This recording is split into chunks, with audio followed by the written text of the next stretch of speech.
Hello बच्चों। आज हम लोग क्लास 10th का एक बहुत महत्वपूर्ण ही टॉपिक पर चर्चा करेंगे जो कि बायोलॉजी से है, हमारे जीव विज्ञान से है।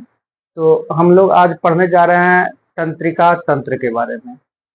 तो हम लोग तंत्रिका तंत्रिका कोशिका का चित्र बना करके उसके सभी अंगों को दर्शाएंगे और सभी अंगों के बारे में, सभी अंगों का कार्य आज समझाने का प्रयास करेंगे। तो आप लोग खूब ध्यान से बैठिएगा कॉपी कलम लेकर के और कोशिश करिएगा मेरे जैसा बनाने का। तो सबसे पहले हम लोग तंत्रिका कोशिका का चित्र बनाते हैं।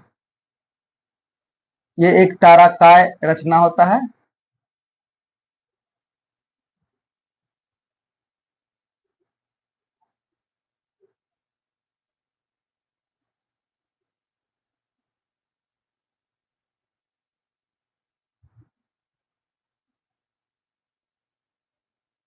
इसके मुख्य दो भाग होते हैं। एक होते हैं, इसको बोलते हैं साइटोन।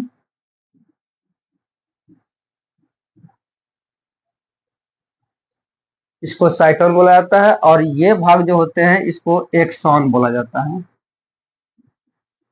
एक्सॉन। तो साइटोन क्या होता है? एक ताराकार रचना होती है। साइटोन, इसमें एक केंद्रक होता है और सभी कोशिका, जितने भी कोशिका में अंग होते हैं उसके तरह इसमें भी अंग होते हैं। गोल्गी काय, राइबोसोम, लाइसोसोम, अंतःपत्रजालिका सभी होते हैं इसमें।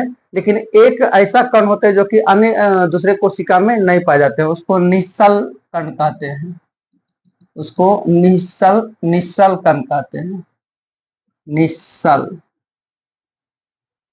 कणिका या कण कहा जाता है। तो ये एक्सॉन हमारा सबसे जो साइटोन है, साइटोन कई भागों में ये विभक्त होते हैं। ये जो होते हैं ये साइटोन साइटोन का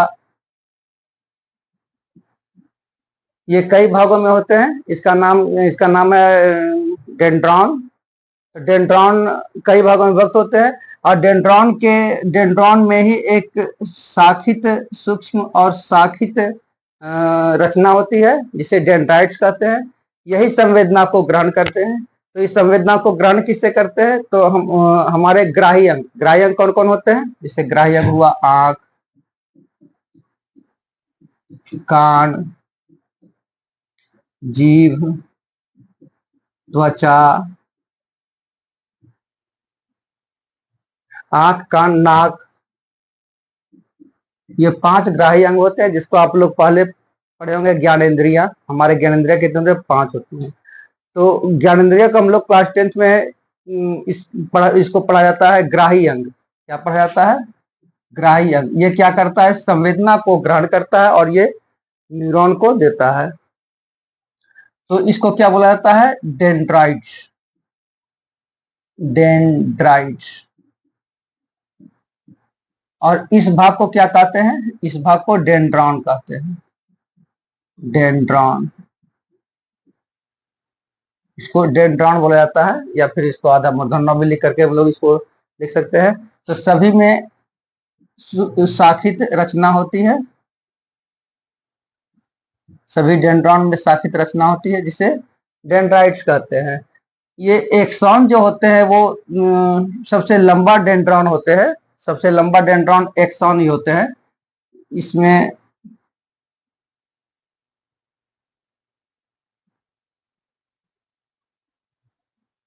इस तरह का ये बना होता है।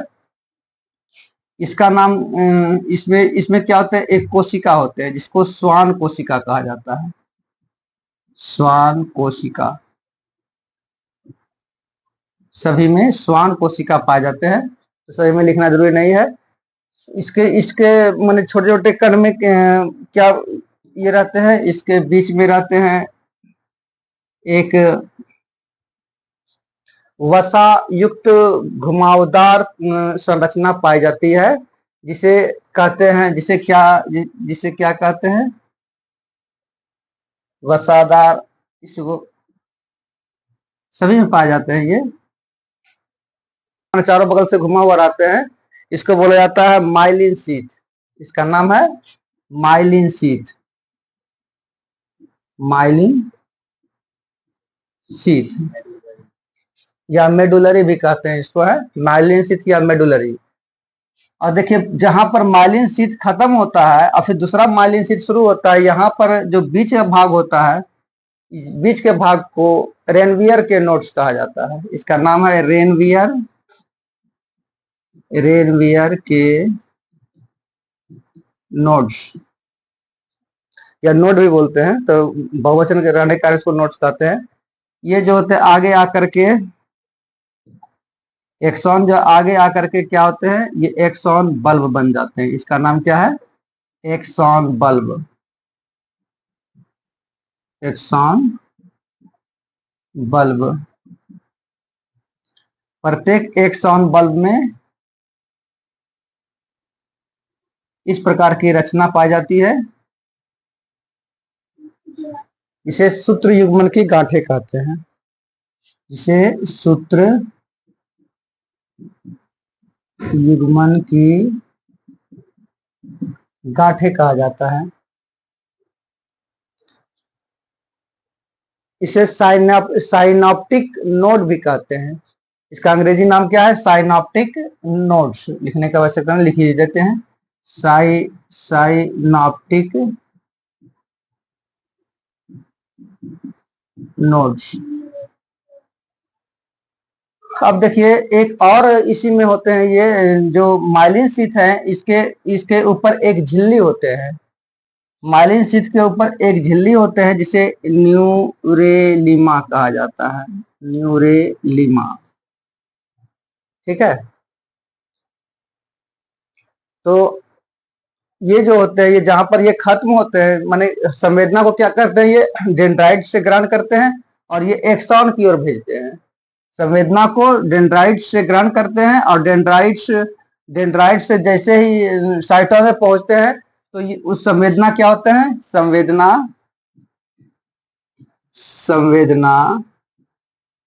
को डेंड्राइट्स से ग्रहण करते हैं, ग्रहण करते हैं एवं साइटोन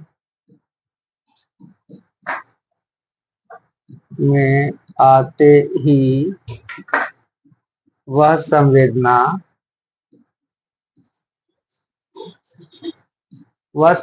विद्युत आवेग का रूप ले लेती है। वह संवेदना विद्युत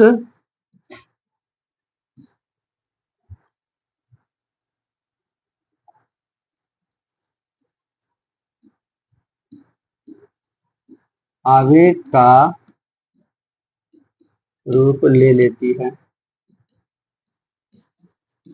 संवेदना विद्युत आवेग का रूप लेती है।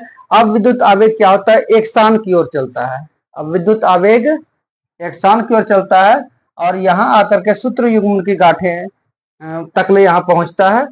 और यहाँ पर जो होते हैं, क्या होता है कि ये जो है, ये दूसरे तंत्रिका कोशिका से सटे नहीं होते, जरा सा फर्क ही रहते हैं, लेकिन दूसरे तंत्रिका कोशिका जो है, जरा समझाने का प्रयास कर रहे हैं इसमें भी हम, मैंने होते हैं ये। अब ये क्या होते हैं, ये डेंड्राइट्स है, यहाँ बीच में जगह होते हैं, बीच में गैपिंग होते हैं, हल्का सा है, ये दोनों एक दूसरे सटे नहीं रहते हैं, लेकिन तो भी ये इस संवेदना को जो है, विद्युत आवेग को ये डेंड्राइट्स ग्रहण कर लेते हैं। तो यहाँ पर क्या होता है, एक हार्मोन निकलते हैं, उस हार्मोन का नाम है एसिटाइल कोलिन हार्मोन। ये हार्मोन का नाम क्या है, एसिटाइल कोलिन हार्मोन। इसी हार्मोन के चलते संवेदना फिर इसके दूसरे तंत्रिका कोशिका में पहुंचते हैं और फिर ये आगे बढ़ते, ये क्रिया निरंतर चलते रहते हैं। और जैसे ही हम कहीं शरीर के किसी भाग में अगर कोई भी उद्दीपन अगर आता है तो वो सीधे ब्रेन को भेजा जाता है। सबसे पहले स्पाइनल कॉर्ड, उसके बाद ब्रेन को भेजा जाता है। इतना समझ में आप लोग को आ गया है। अब आगे हम लोग बढ़ते हैं तंत्रिका कोशिका के प्रकार। तो तंत्रिका कोशिका कितने प्रकार के होते हैं? तंत्रिका कोशिका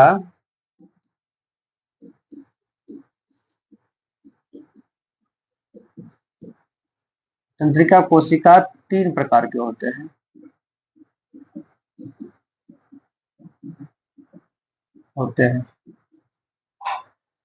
एक नंबर में होते हैं संवेदी तंत्रिका, 2 नंबर में आते हैं प्रेरक कोशिका और 3 नंबर में मिश्रित कोशिका। संवेदी कोशिका,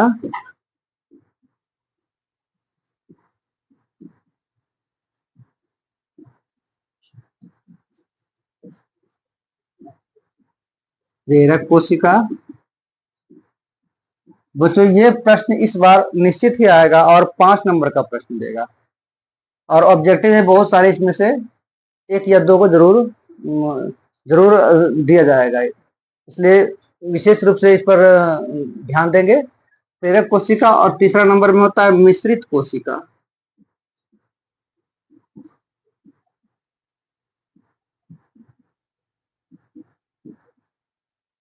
अभी तीनों के बारे में हम लोग पढ़ते हैं। संवेदी कोशिका के बारे में पहले समझते हैं।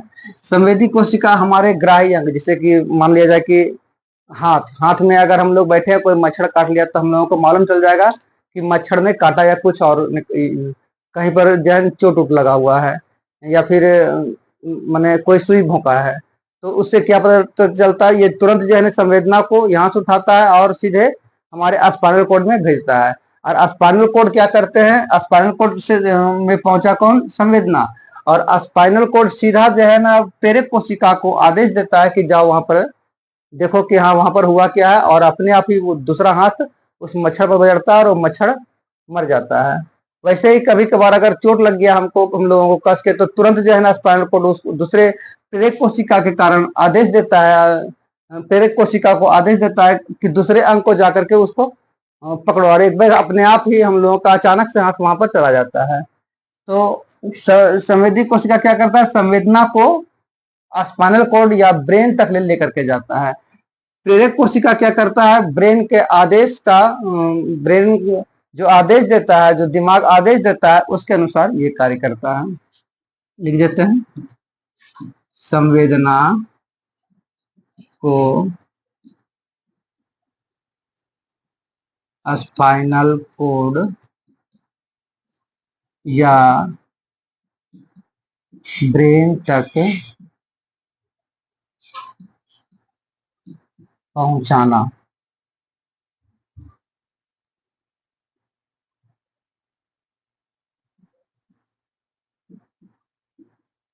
पहुंचाना। प्रेरक कोशिका का कार्य क्या है? ब्रेन या स्पाइनल कॉर्ड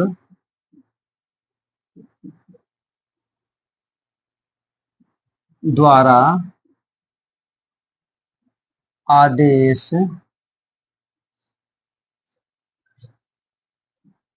का पालन करना। मान लिया कि वो आदेश देगा, स्पाइनल कोड आदेश देगा, तुरंत तत्काल दूसरा हाथ, अगर यहाँ काटा मच्छर दूसरा हाथ बैठ जाएगा, या फिर अगर जैसे ही चोट लगा तो एक बैग पकड़ लिया जाता है। ये तो अचानक से कार्य होता है, ये प्रतिवर्ती क्रिया होते हैं, इसके बारे में भी आप लोगों को बताया जाएगा। तीसरा है मिश्रित कोशिका। मिश्रित तंत्रिका कोशिका ऐसी कोशिका होती है जो कि दोनों कार्य करते हैं। संवेदी का कार्य भी करते हैं और प्रेरक का कार्य भी करते हैं। वैसे कोशिका को मिश्रित कोशिका कहते हैं। वैसे तंत्रिका कोशिका जो संवेदी एवं प्रेरक दोनों का कार्य करे, दोनों कार्य करे मिश्रित मिश्रित तंत्रिका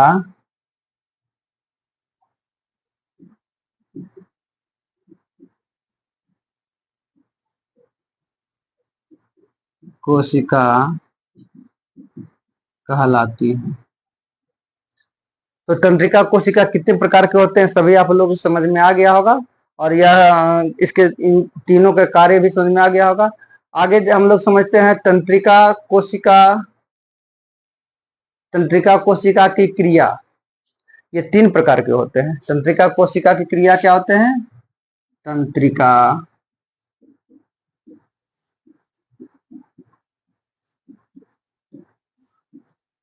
कोशिका की क्रिया ये 3 रूप में करते हैं, 3 प्रकार के होते हैं। पहला होते हैं ऐच्छिक क्रिया।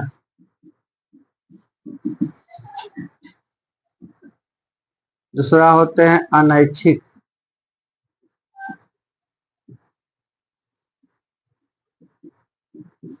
और तीसरा होते हैं प्रतिवर्ती, जो कि हम बार बार बोल रहे थे, प्रतिवर्ती क्रिया। तो ऐच्छिक क्रिया और अनैच्छिक क्रिया दोनों को जो है नियंत्रण वो ब्रेन ही करता है। ऐच्छिक क्रिया जो क्रिया हमारी इच्छा से होता है, जैसे हम पढ़ा रहे हैं अभी, ये मेरी इच्छा से, तो ये ऐच्छिक क्रिया हो गया। आप लोग पढ़ रहे हैं तो ये ऐच्छिक क्रिया हो गया। अपनी इच्छा, या ब्रेन का इच्छा भी कर सकते हैं, दिमाग का इच्छा भी कर सकते हैं। अपनी इच्छा से होने वाली क्रिया को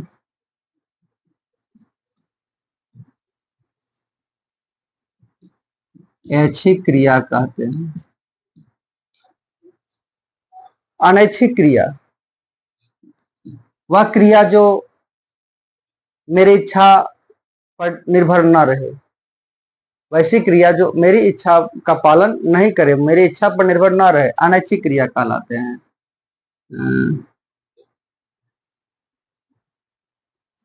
वैसी क्रिया जो जो इच्छा से नहीं हो। जैसे होता है दिल का धड़कना मेरी इच्छा से नहीं हो रहा है, वो अपने आप ही ब्रेन के द्वारा हो रहा है, उसको अनैच्छिक क्रिया कहते हैं। अब श्वास भी हम लोग रोकना चाहें तो कितनी देर रोकेंगे? फिर सांस तो लेना ही पड़ेगा। भोजन का पचना अनैच्छिक क्रिया का उदाहरण दे देते हैं। नहीं हो, अनैच्छिक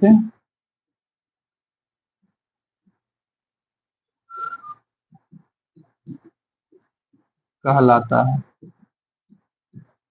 इसका उदाहरण जैसे भोजन का पचना,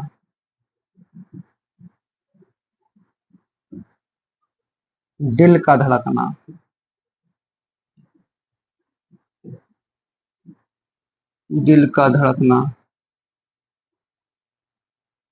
श्वास लेना। देखिए एक और होता है क्रिया, प्रतिवर्ती क्रिया, जो कि बहुत महत्वपूर्ण है, इस बार जरूर देगा इसको। प्रतिवर्ती क्रिया, इसके बारे में हम लोग समझते हैं। वही प्रतिवर्ती क्रिया, इन दोनों का तो नियंत्रण जो है ना हमारा ब्रेन नहीं करता है, लेकिन प्रतिवर्ती क्रिया का नियंत्रण ब्रेन नहीं करता है। इसका नियंत्रण स्पाइनल कॉर्ड या मेरुरज्जु के द्वारा किया जाता है। वैसी क्रिया जो अचानक से हो, वैसी क्रिया जो अचानक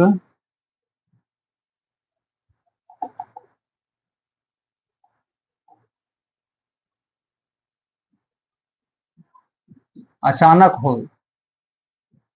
जैसे जैसे जैसे मच्छर काटना, मच्छर काटना मच्छर काटा, यहाँ हाथ में काटा, यहाँ से घूर करके लगाओ, मच्छर वो तुरंत खत्म। दूसरा क्या है? कांटा चुभना, कांटा चुभना।